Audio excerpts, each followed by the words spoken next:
السلام علیکم ناظرین، اے بی نیوز اردو میں آپ کا تہہ دل سے استقبال کرتی ہوں۔ میں ہوں سبیحہ بیگم۔ خبروں کا سلسلہ شروع کرنے سے پہلے آئیے نظر ڈالتے ہیں آج کی سرخیوں پر۔ کیبل برج اپروچ روڈ کے کاموں کو جلد از جلد مکمل کرنے کی ہدایت، collector Karimnagar R V Karnan. ٹمریز کریم نگر میں سال 2023 تا 2024 میں داخلہ کے لیے آن لائن درخواستیں۔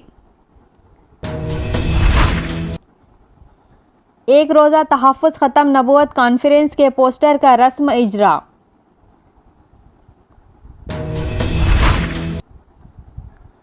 ایڈیشنل کلکٹر جنگاؤں نے آنکھوں کی روشنی پروگرام کے انتظامات کا جائزہ لیا۔ کنٹی ویلگو پروگرام زائرین موقع استفادہ کرنے کلکٹر حسن آباد کا مشورہ۔ کیرلا کے چیف منسٹر نے بی جے پی حکومت پر سخت تنقید۔ Telangana Urdu working journalist federation کی تنظیم جدید۔ آصف جاہ سامن مکرم جاہ بہادر کا جسد خاکی حیدرآباد کی مکہ مسجد میں سپرد لحد۔ اروند کیجریوال نے تلنگانہ کے کنٹی ویلگو پروگرام پر کیا ایک اور اعلان۔ اب بڑھتے ہیں تفصیلی خبروں کی جانب۔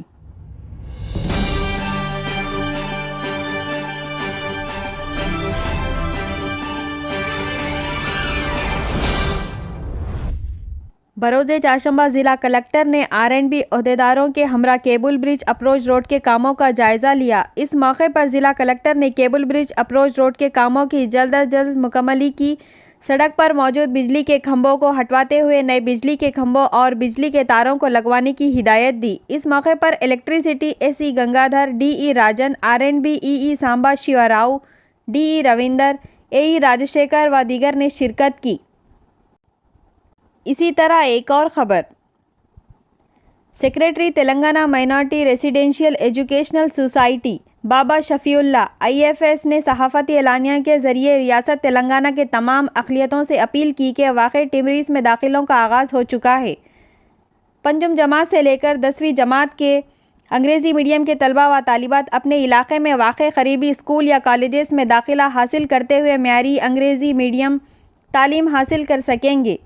سیکریٹری جی شفیع اللہ نے کہا کہ تعلیمی سال 2023 تا 2024 کے لیے مختلف کلاس میں طلبہ داخلہ لینے کے اہل ہیں۔ پنجم جماعت سے انٹرمیڈیٹ سال اول تک آن لائن ایڈمیشن www.timrees.telangana.gov.in پر اپنا آن لائن فارم کی خانہ پوری کر سکتے ہیں۔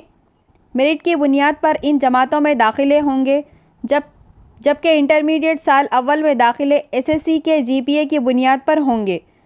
اولیاء طلبہ سے اپیل کی گئی ہے کہ وہ اپنے قریبی ادارے کے پرنسپل، DM، WO، RLC سے رابطہ پیدا کریں۔ واضح رہے کہ متحدہ کریم نگر میں زائد ٹمریز 10 اسکولز اور کالجز قائم ہیں، جہاں انگریزی میڈیم میں مسلم طلبہ کو اردو بحیثیت زبان اول یا زبان دوم پڑھائی جا رہی ہے۔ مزید تفصیلات کے لیے RLC کریم نگر امبیڈکر سے فون نمبر پر 7331170869 پر رابطہ کریں۔ بڑھتے ہیں ایک اور خبر کی جانب۔ مفتی محمد غیاث محی الدین نمائندہ مجلس تحفظ ختم نبوت تلنگانہ و آندھرا برائے ضلع کریم نگر اور دیگر ختم نبوت شہر کریم نگر کی جانب سے مسجد عالمگیر گٹالہ بیگم پیٹ حیدرآباد میں ایک روزہ تحفظ ختم نبوت کانفرنس کے پوسٹر کی رسم اجرا انجام دی۔ انہوں نے اس موقع پر عوام اور علماء سے شرکت کی اپیل کی۔ اسی طرح ایک اور خبر۔ جنگاؤں سے معین اطہر عثمانی کی اطلاع کے بموجب کل صبح 9 بجے سے شروع ہونے والے آنکھوں کی روشنی پروگرام، جس میں ریاستی عوام کی مختلف امراض چشم کی مفت تشخیص اور ضرورت کے مطابق چشمیں حکومت تلنگانہ کی جانب سے فراہم کی جا رہی ہیں۔ اس ضمن میں اسمبلی جنگاؤں میں شامل چیریال ٹاؤن ضلع سدی پیٹ میں کیے گئے ضروری انتظامات کا نیشنل کلکٹر محمد مزمل خان نے اچانک دورہ کرتے ہوئے تفصیلی جائزہ لیا۔ نیز عوام بالخصوص عمر رسیدہ افراد اور جسمانی معذورین کے لیے مناسب اقدامات اضافی طور پر کرنے کی ہدایت دی۔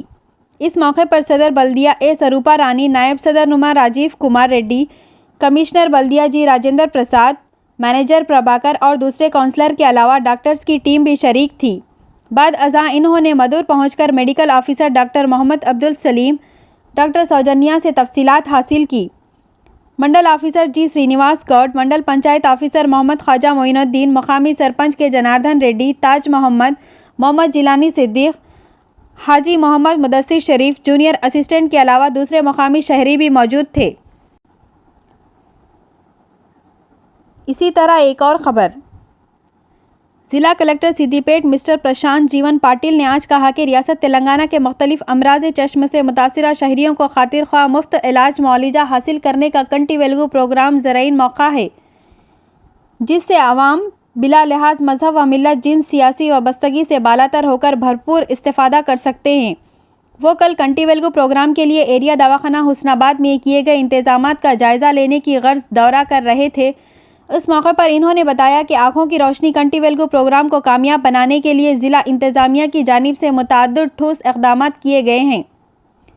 District medical and health officer doctor Kashi Nath, صدر بلدیہ اے رجیتا وینکٹ، صدر ٹاؤن کمیٹی محمد عبدالوہاب انور، کمشنر بلدیہ راجا ملیہ اور دوسرے عہدیدار بھی موجود تھے۔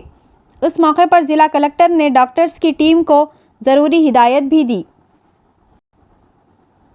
بڑھتے ہیں ایک اور خبر کی جانب۔ کیرالہ کے چیف منسٹر پنارائی وجین نے کہا کہ بی جے پی جمہوریت کے لیے خطرہ بن گئی ہے۔ وہ کھمم ضلع میں منعقدہ بھارت راشٹر سمیتی BRS پارٹی کے جلسہ عام سے خطاب کر رہے تھے۔ اس موقع پر انہوں نے تلنگانہ کی ترقی کی ستائش کی۔ انہوں نے کہا کہ تلنگانہ میں عوام کی فلاح و بہبود کے لیے بہت سے اقدامات کیے جا رہے ہیں۔ انہوں نے مرکز کی BJP حکومت کی طرف سے اختیار کی گئی پالیسیوں پر سخت نکتہ چینی کی۔ چیف منسٹر کیرالہ نے کہا کہ مرکز کے رویے کی وجہ سے سیکولرزم خطرے میں ہے۔ BJP کے دور حکومت میں ملک کا عین بحران کا شکار ہے۔ BJP اور RSS مل کر ملک پر حکومت کر رہے ہیں۔ وہ گورنروں کے ذریعے ریاستوں کو کنٹرول کرنے کی کوشش کر رہے ہیں۔ جن ریاستوں میں اپوزیشن کی حکومت ہے وہاں BJP MLA خرید کر حکومتوں کو گرانے کی کوشش کر رہی ہے۔ ملک کو ذات پات اور مذہب کے نام پر تقسیم کیا جا رہا ہے۔ مادری زبان کو ختم کرنے کی کوشش کے تحت ریاستوں پر ہندی کو زبردستی نافذ کرنے کی کوشش کی جا رہی ہے۔ مودی کے دور حکومت میں وفاقیت کی روح کو نقصان پہنچ رہا ہے اور ہمیں آئین کو بچانے کے لیے BJP کے خلاف کام کرنا چاہیے۔ اسی طرح ایک اور خبر۔ Telangana Urdu working journalist federation کی تنظیم جدید میں M.A. ماجد سابق رکن پریس کونسل آف انڈیا کو صدر اور سید غوث محی الدین کو معتمد عمومی برقرار رکھتے ہوئے متفقہ طور پر نائب صدر کی حیثیت سے حبیب علی الجیلانی، INN سید احمد جیلانی، نیوز 18 اردو محمد عبدالقادر فیصل، سنگا ریڈی، محمد ریاض احمد سیاست، اعجاز احمد خان نرمل، سید عظمت علی شاہ محبوب نگر اور محمد عبد المحسن BBN نیوز کو خازن کے علاوہ جوائنٹ سیکرٹری کی حیثیت سے شیخ خلیل فرحات BBN نیوز، لائق الدین فور TV اور آرگنائزنگ سیکرٹریز کی حیثیت سے محمد امجد علی BBN نیوز، سید واجد حسینی T نیوز، قاضی محمد ہاشم اعتماد وقار آباد، محمد عبد الجمیل KB آصف آباد کے علاوہ 15 رکنی عاملہ بھی تشکیل دی گئی۔ اس موقع پر صدر فیڈریشن M.A. ماجد نے اجلاس سے خطاب کرتے ہوئے اردو صحافیوں کو درپیش مسائل سے واقف کروایا اور اردو صحافیوں کی صحت کے متعلق ریاستی حکومت سے نمائندگی کرتے ہوئے یقینی بنانے کا تیقن دیا۔ بڑھتے ہیں ایک اور خبر کی جانب۔ آصف جاہ سامن نواب میر برکت علی خان مکرم جاہ بہادر کو کل بادیدہ نم ہزاروں سوگواروں کی موجودگی میں شہر حیدرآباد کی تاریخی مکہ مسجد میں واقع مقابر آصفیہ میں ان کے والد پرنس آف برار نواب میر حمایت علی خان اعظم جاہ بہادر کی قبر کے پہلو میں سپرد لحد کر دیا گیا۔ ان کی نماز جنازہ اسی مسجد میں بعد اثر ادا کی گئی، جس میں عوام کی بڑی تعداد کے ساتھ ساتھ آصف جائی خاندان کے افراد مختلف ٹرسٹوں کے ذمہ داروں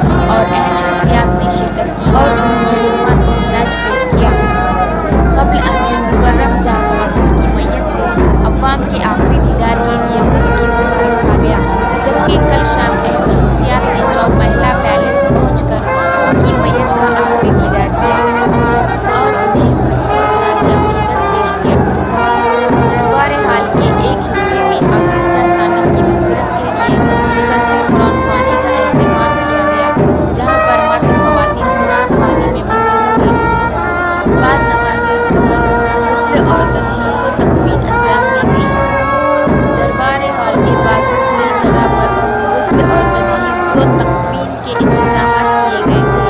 3:30 بجے سہ پہر چومحلہ پیلس سے جلوس جنازے کی روانگی عمل میں آئی۔ ان کا جنازہ مکہ مسجد لے جایا گیا۔ ہزاروں افراد کے ہجوم کے پیش نظر نماز جنازہ مکہ مسجد کے اندرونی حصے میں منبر کے قریب ادا کی گئی۔ شام 4 بجے تک مکہ مسجد کی ابتدائی 5 صفیں مکمل ہو گئی تھیں۔ مکہ مسجد کے فانوس جو ہر سال اہم راتوں جیسے شب معراج، شب برات اور شب قدر کے علاوہ عید میلاد النبی کے موقع پر کھولے جاتے ہیں، بطور خاص کل کھولے گئے تھے۔ پرانے شہر کے کئی علاقوں میں کل سیاہ جھنڈیاں بطور سوگ لگائی گئی تھیں۔ پرانے شہر کے کئی مقامات پر دکانات اور تجارتی ادارے رضاکارانہ طور پر بند رہے۔ کئی دکانات پر فلیکس لگاتے ہوئے مکرم جاہ کو بھرپور خراج پیش کیا گیا۔ بڑھتے ہیں ایک اور خبر کی جانب۔ دہلی کے چیف منسٹر اروند کیجریوال نے کہا کہ KCR ہمارے لیے بڑے بھائی کی طرح ہیں۔ انہوں نے ریاست میں دوسرے مرحلے کے کنٹی ویلگو پروگرام کے آغاز کے موقع پر کہا کہ یہ ایک شاندار پروگرام ہے۔ اس پروگرام سے ہم نے بہت کچھ سیکھا ہے۔ اروند کیجریوال نے اعلان کیا کہ کنٹی ویلگو پروگرام دہلی اور پنجاب میں بھی شروع کیا جائے گا۔ اختتام کے بعد امید کرتے ہیں کہ انشاءاللہ کل پھر ملاقات